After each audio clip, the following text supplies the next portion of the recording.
அண்ணா பல்கலைக்கழக மாணவி பாலியல் வன்கொடுமை சம்பவம் தொடர்பாக விசாரிக்க தேசிய மகளிர் குழுவினர் அண்ணா பல்கலைக்கழகத்திற்கு வந்துள்ளனர். இத்தொடர்பான முழு விவரங்களை எமது செய்தியாளர் சதீஷ் வழங்க கேட்கலாம். சதீஷ், இத்தொடர்பான விவரங்கள். அண்ணா பல்கலைக்கழக மாணவி பாலியல் வன்கொடுமை சம்பவம் தொடர்பாக விசாரிக்க தேசிய மகளிர் ஆணைய குழு இன்று சென்னை அண்ணா பல்கலைக்கழக வளாகத்திற்கு வருகை தந்துள்ளனர்.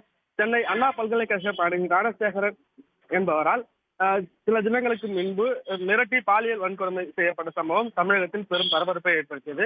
மாணவிக்கு நேர்ந்த இந்த சம்பவம் தொடர்பாக கோட்டூர்புரம் போலீசார் வழக்கு பதிவு செய்து விசாரணை மேற்கொண்டு வந்தனர். இந்த நிலையில் இந்த வழக்கினை 3 பெண் IPS அதிகாரிகளுக்கு உயர்நீதிமன்றம் மாற்றி உத்தரவிட்டிருந்தது. இந்த நிலையில் மாணவி பாலியல் வன்கொடுமை செய்யப்பட்ட சம்பவம் தொடர்பாக சோமோட்டாக தேசிய மகளிர் ஆணையம் வழக்கினை விசாரிக்க தொடங்கியது.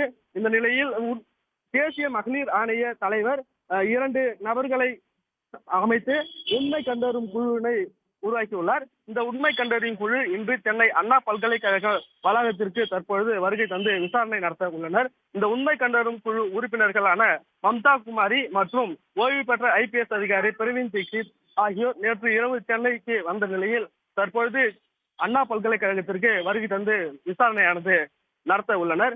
குறிப்பாக பல்கலைக்கழகம் வளாகத்தில் நடைபெற்ற பாலியல் வன்முறை அதன் தொடர்பாக விசாரணை நடத்த உள்ளனர். குறிப்பாக பாலியல் வன்முறை நடந்த இடத்தை சோதனை செய்யவும் அதே போல் பாதிக்கப்பட்ட மாணவ மாணவிகளிடம் நடந்த விவரங்கள் குறித்து கேட்டறியவும் மேலும் பாதுகாப்பு ஏற்பாடுகள் குறித்து விசாரணை செய்யவும் உள்ளனர்.